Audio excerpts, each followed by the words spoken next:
आज प्रथमतः मी संतोषभाऊ हेगडे व सर्व होलार समाज यंग ब्रिगेडचं या ठिकाणी आभार मानतो आणि स्वागतही त्या ठिकाणी करतो की तुम्ही सर्वांनी मला वाटते विकासाचा मुद्दा त्या ठिकाणी हातात घेतला आणि विकास जो कोण करते त्याच्या मागं ठामपणे उभं राहायची ताकद मला वाटते आमच्या पक्षाच्या मागं, दोन्ही पक्षाच्या मागं, राष्ट्रवादी शिवसेना या दोन्ही पक्षाच्या मागं ताकदीने उभं राहायचा निर्णय त्या ठिकाणी घेतला. त्यामुळे तुमच्या सगळ्यांचं प्रथमतः त्या ठिकाणी स्वागत आणि आभार त्या ठिकाणी करतो.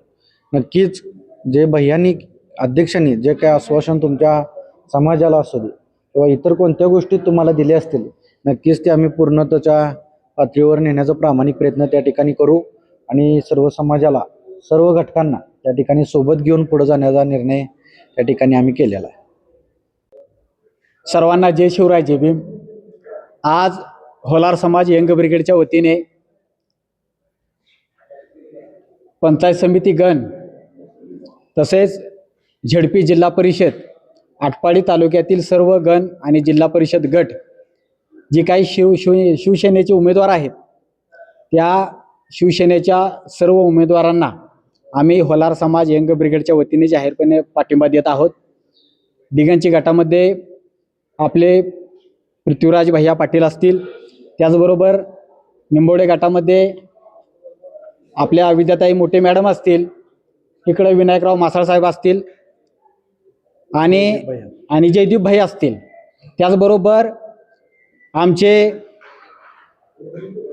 दिलीप नाना उर्फ त्यांना आम्ही आप्पा म्हणतो, आमच्या घरातलेच आहेत ते. अशा सर्व शिवसेनेच्या उमेदवारांना आम्ही होलार समाज यंग ब्रिगेडच्या वतीने आम्ही त्यांना जाहीरपणे पाठिंबा आज रोजी देत आहोत. कालच जे आहे त्या अध्यक्षांच्या नावाची एक व्हायरल केली समोरच्या लोकांना आणि त्यानंतर तुमचा पाठिंबा होतो, काय सांगा? सर्वात प्रथम म्हणजे आता जे कोणी उत्तम बालटे असतील ते पण आमचे पण मित्रच आहेत. ते आता ते खास अध्यक्षांचे खास जवळचे आहेत. मला वाटते 15-20 वर्षापासून त्यांचे चांगले संबंध आहेत आणि आता ते नगरपंचायतच्या हद्दीमध्ये मोडतात. ते काय जिल्हा परिषद गटामध्ये किंवा पंचायत समिती गणामध्ये त्यांचं मतदान नाही. आणि मला एक असं शंका येते की ते 8 दिवसाचा तो ॲडिओ आहे, 8 दिवसापूर्वीचा, मग आताच कसा तो ॲडिओ बाहेर निघाला. मला तर असं वाटतंय की ते 100% अध्यक्षाचाच माणूस आहे. म्हणजे अध्यक्षांचंच काय ते प्लॅनिंग आहे का दोघांचं, मला काय समजून नाही. किंवा गनिमकाव आहे का, विरोधकांच्या ह्याच्यात घुसून गनिमकावानं काय वेगळं राजकारण चाललंय का.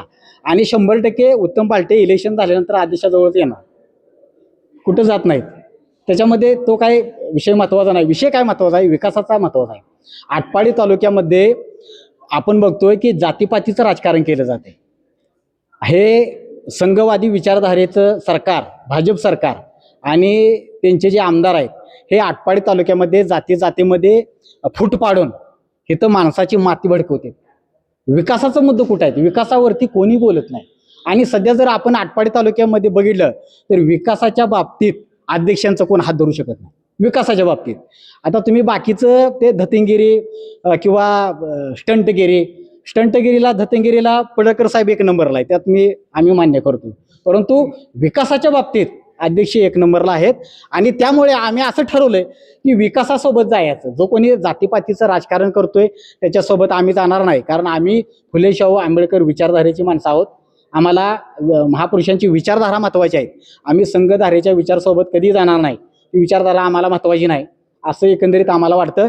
आणि दुसरी गोष्ट म्हणजे होलार समाजाचे जे काही मुद्दे आहेत, आर्थिक विकास महामंडळ असेल, मुख्यमंत्री आपले एकनाथरावजी शिंदे साहेब उपमुख्यमंत्री, त्यांनी मागल्या बारी मुख्यमंत्री असताना त्यांनी घोषित केलं होतं की महामंडळ आमच्या होलार समाजाला. आणि त्याचबरोबर आमचे सुहासभाई आपले बाबर आमदार साहेब त्यांनी सुद्धा आम्हाला शब्द दिलेला आहे की येणाऱ्या काळामध्ये होलार समाजाला आर्थिक विकास महामंडळ, स्वतंत्र आर्थिक विकास महामंडळ देण्याचं त्यांनी आश्वासन दिलेलं आहे. त्याचबरोबर होलार समाजाचे जे काही अनेक प्रश्न आहेत, अजून अनेक प्रश्न आहेत, ते प्रश्न सोडवण्याचं त्यांनी आम्हाला आश्वासन दिलेलं आहे. त्यामुळे ठामपणे आम्ही त्यांच्या पाठीमागे उभा आहोत. जे काही दोन्ही पण उमेदवार आहेत, आमचे देवानंद जावेर यांची मुलगी आणि आपले देवबाप्पा आमचे दिलीप नाना हेगडे, हे दोन्ही उमेदवार माझ्या घरातलेच आहेत, माझ्या रक्तातले आहेत, नात्यातले आहेत. आणि त्यामुळे देवबाप्पा यांचं काम चांगलं आहे, ते उपसरपंच म्हणून आवळाई गावामध्ये त्यांनी चांगलं काम केलेलं आहे आणि तालुक्या स्तरावरती सुद्धा त्यांनी चांगलं काम करावं म्हणून आम्ही सर्वांनी एकत्र बसून आमच्या देवबाप्पांना पाठिंबा देण्याचं आम्ही या ठिकाणी ठरवलेलं आहे. त्यामुळे मी होलार समाजातील सर्व नागरिकांना, मतदारांना, समाज बांधवांना या ठिकाणी आवाहन करतो की आपण एकच आता चिन्ह ध्यानात ठेवायचं आहे, ते म्हणजे धनुष्यबाण. प्रभू रामचंद्राचा जे काय आपला धनुष्यबाण आहे, ती धनुष्यबाण घेऊन जी काय रावण प्रवृत्तीचे विकृत माणसं आहेत त्यांचा आपल्याला या निवडणुकीमध्ये त्यांचा आपल्याला नाश करायचा आहे. एवढंच या ठिकाणी बोलतो आणि थांबतो. जय भीम, जय भारत.